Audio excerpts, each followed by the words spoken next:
Hi everyone, आज के lecture में हम पढ़ेंगे molecular geometry of ClO4 minus ion. ठीक है, ये हमारा क्या है, एक एनायन है और इसका नाम क्या है, परक्लोरेट आयन। तो आज हम परक्लोरेट आयन का लोएस्ट स्ट्रक्चर बनाएंगे, टोटल वैलेंस इलेक्ट्रॉन निकालेंगे, उसका molecular geometry, electron geometry, bond angle, hybridisation, सब कुछ हम देखेंगे। ठीक है, तो सबसे पहले हम क्या करेंगे, इसका नाम क्या है इस आयन का, परक्लोरेट आयन। क्या नाम है इसका, परक्लोरेट आयन। आयन क्यों, क्योंकि इस पे नेगेटिव का चार्ज है, इसलिए क्या है, आयन है। तो पहला काम हम क्या करेंगे, इसका टोटल वैलेंस इलेक्ट्रॉन निकालेंगे।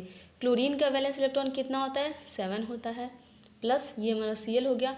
ऑक्सीजन का कितना होता है, 6 होता है। कितना ऑक्सीजन है, 4, तो मल्टीप्लाई 4 एंड यहाँ पे एक माइनस का चार्ज है। जब माइनस का चार्ज होगा मतलब एक इलेक्ट्रॉन ज़्यादा है, तो इसमें क्या कर देंगे, +1 को ऐड कर देंगे। तो कितना हो जाएगा हमारा, 7 + 24 + 1 ऐड करेंगे, हमारा कितना आ जाएगा, 32 वैलेंस इलेक्ट्रॉन आ जाएगा। अगर आपको वैलेंस इलेक्ट्रॉन नहीं निकालना आता है तो वो भी देख लेते हैं कैसे निकालेंगे। यहाँ पे हम निकालते हैं Cl का वैलेंस इलेक्ट्रॉन। तो इसका एटॉमिक नंबर कितना होता है, 17। इलेक्ट्रॉनिक कॉन्फ़िगरेशन बनाएंगे आप 1s2 2s2 2p6 3s2 and 3p5। ठीक है, तो जो लास्ट सेल का यहाँ पे इलेक्ट्रॉन है, ठीक है, लास्ट हमारा क्या है, ये है। तो इसमें जितने इलेक्ट्रॉन है वही उसके क्या हो जाएंगे, वैलेंस इलेक्ट्रॉन हो जाएंगे।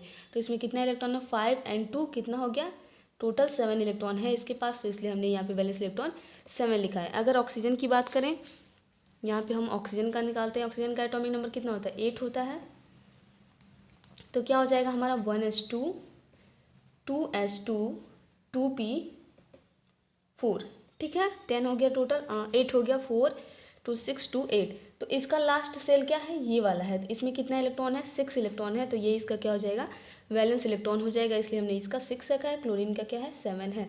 या फिर ग्रुप वाइज आप याद कर सकते हैं। हम उसका ट्रिक, बहुत अच्छा ट्रिक बताएं, उसका लिंक आपको डिस्क्रिप्शन में मिलेगा, वहाँ से देख लीजिएगा। ठीक है, चलिए, तो अब हम क्या करेंगे, इसका स्ट्रक्चर बनाएंगे। Cl हमारा क्या है, सेंट्रल एटम, मतलब बीच में रहेगा। अब एक माइनस का चार्ज है, तो माइनस का चार्ज किसी एक ऑक्सीजन पे जाएगा। ठीक है, टोटल कितना ऑक्सीजन है, 4 है। तो double bond O double bond O double bond O and chlorine हमारा मैक्सिमम 7 बॉन्ड फॉर्म करेगा। तो 6 यहाँ पे हो गया है। यहाँ पे क्या होगा, सिंगल बॉन्ड। और जब ऑक्सीजन सिंगल बॉन्ड बनाता है तो इस पर आता है माइनस का चार्ज, इसलिए हमारा इस पर क्या है, -1 चार्ज है। ठीक है, यहाँ पे जो Cl है उसका ऑक्सीडेशन स्टेट है +7। कितना है, +7। देखिए 2 4 6 7 बॉन्ड यहाँ पे फॉर्म किया है, तो इसका ऑक्सीडेशन स्टेट +7 है। अब हम देखेंगे 32 इलेक्ट्रॉन हमारे हुए कि नहीं हुए, काउंट करते हैं। 1 2 3 4 5 6 7 8। ठीक है, 8 हो गया। ये बॉन्ड सही से बना लेते हैं हम। 9 10 11 12 13 14।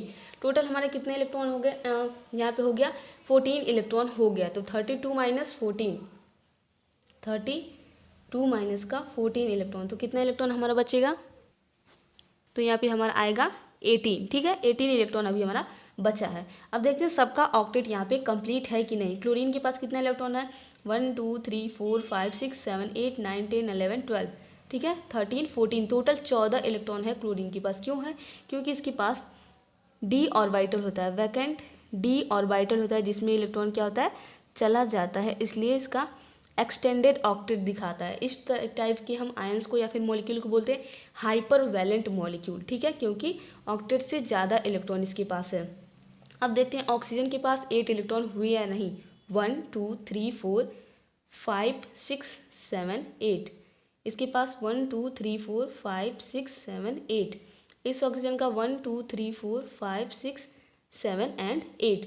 इसकी बात करें तो 1 2 3 4 5 6 7 एंड 8। ठीक है, सबका ऑक्टेट यहाँ पे क्या हो गया, कंप्लीट हो गया। इसके पास 8 इलेक्ट्रॉन हो गए, डन। इसके पास भी कितना इलेक्ट्रॉन हो गया है, 8 इलेक्ट्रॉन हो गया, 8 इलेक्ट्रॉन। इसका भी ऑक्टेट कंप्लीट। इसके पास भी 8 इलेक्ट्रॉन हो गया एंड इसके पास भी कितना हो गया, 8 इलेक्ट्रॉन हो गया। ठीक है, सबका ऑक्टेट कंप्लीट हो गया।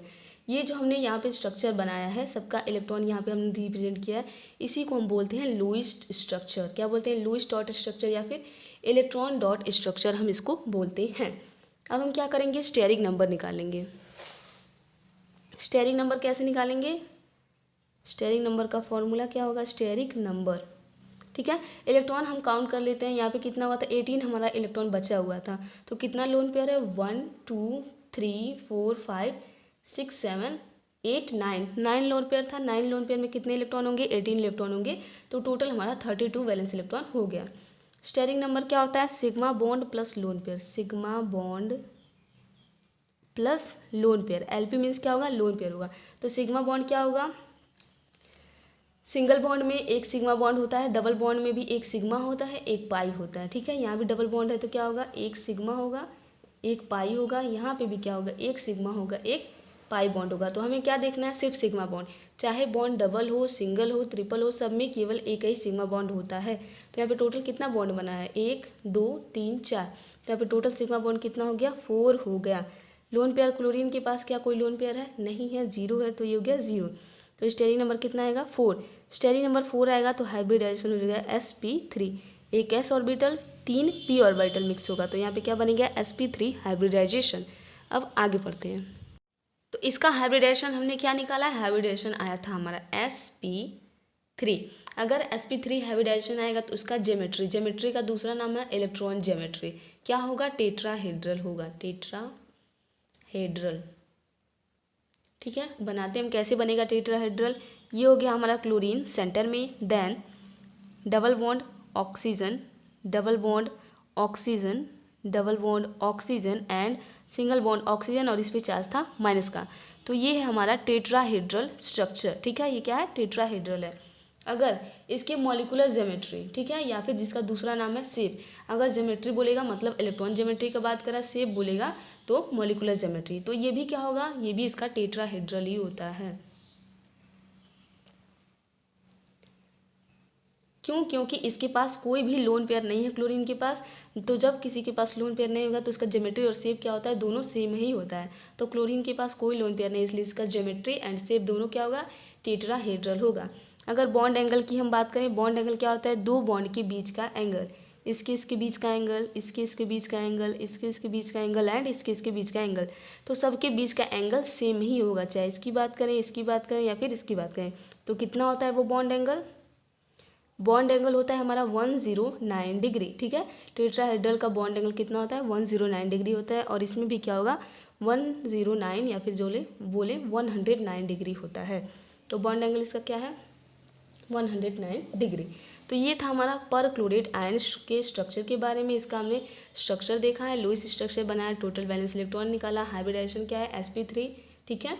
हाइब्रिडाइजेशन किसके ऊपर निकालें, क्लोरीन के ऊपर, ये नहीं कि ऑक्सीजन के ऊपर, एक एटम पे हाइब्रिडाइजेशन निकालते हैं। तो क्लोरीन का हाइब्रिडाइजेशन क्या था, sp3 था, geometry and shape tetrahedral, and bond angle कितना है 109 डिग्री।